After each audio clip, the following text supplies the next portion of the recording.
Dhiiga keenyaan lafee keenyaan ni tiksina jira. Hamilee ofii jennaadha.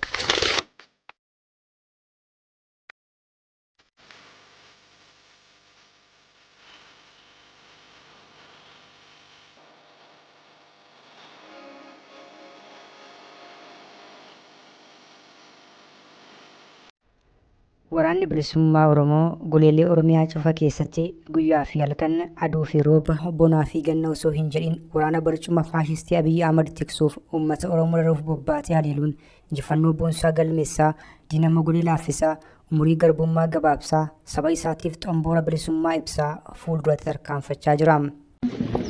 Ilba bukkee rukutamee jira. Kollee bireen tokko ashira sirrii rukutamee jira.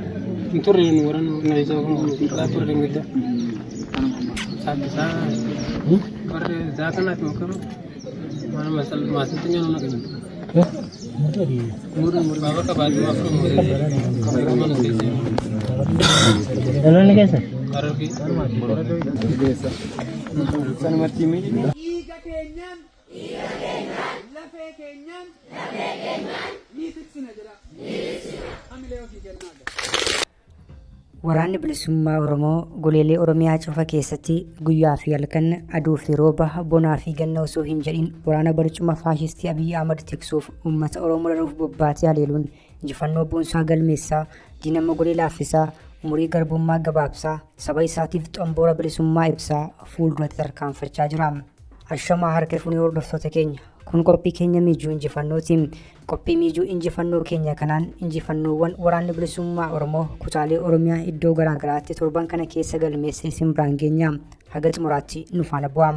Irree fi gaachanni saba Oromoo woboon tarkaanfii cimaa humnoota biltiginnaa irratti fudhachuun loltoota sirnichaa hedduu du'aa fi madoon adabuun injifannoo boonsaa argachuu ifoomseera.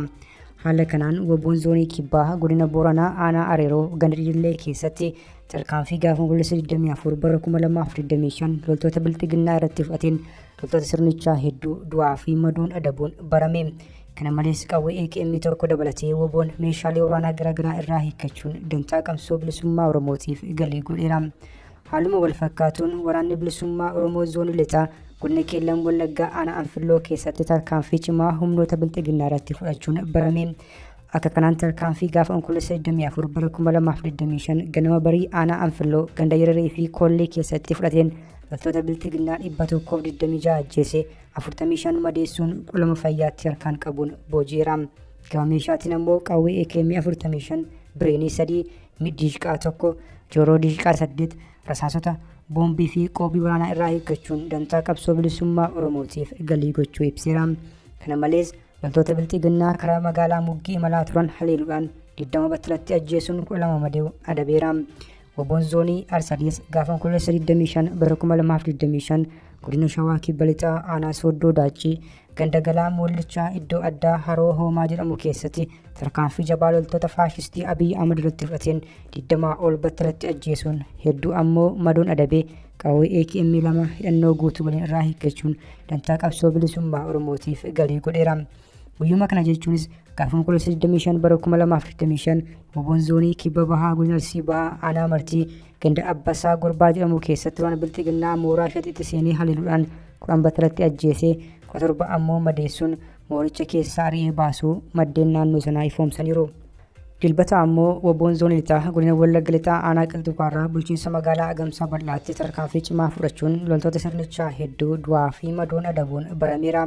Woboon zoonii kibbaa godina Booranaa aanaa Areeroo Gandirillee keessatti tarkaanfii gaafa 24 bara 2025 fudhateen loltoota biltiginnaa hedduu du'aa fi madoon adabeera. Haaluma wal fakkaatuun waraanni bilisummaa Oromoo zooniin kibbaa godina Gujii lixaa aanaa Galaanaa ganda Carii Baddeessaa bakka addaa Okkotoo jedhamutti gaafa 31 bara 2025 tarkaanfii cimaa loltoota sirnichaa irratti fudhachuun loltoota sirnichaa 4 battalatti ajjeesuun 3 ammoo madoo damdammii hin qabneen adabeera.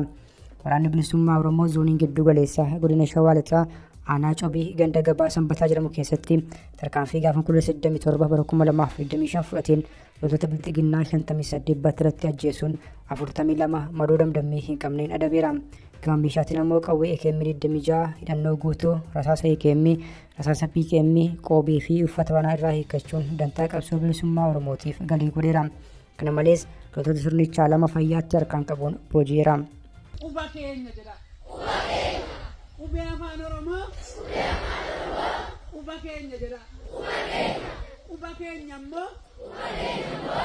Dhiiga keenyaan. Lafee keenyaan. Ni tiksina jedha. Hamilee ofii kennaa jira. Ubeen afaan Oromoo uba keeti jechuun. Wareegamatutti kaffalame dhiigatutti dhangala'e jechuudha. Goota Oromoo hedduutu gammoojjii Oromiyaa keessatti wareegamee reeffa isaa allaattiin nyaatte jechuudha. Qoosaa sitti fakkaataa irra gaafa sitti himu.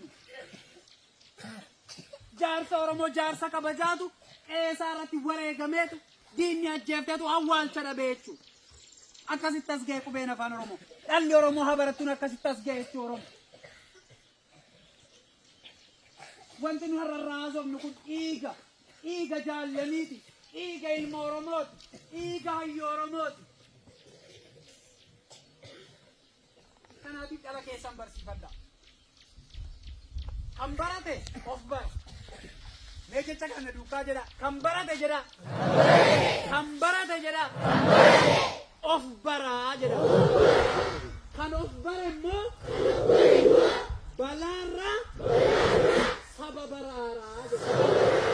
Hamilee ofii kenna.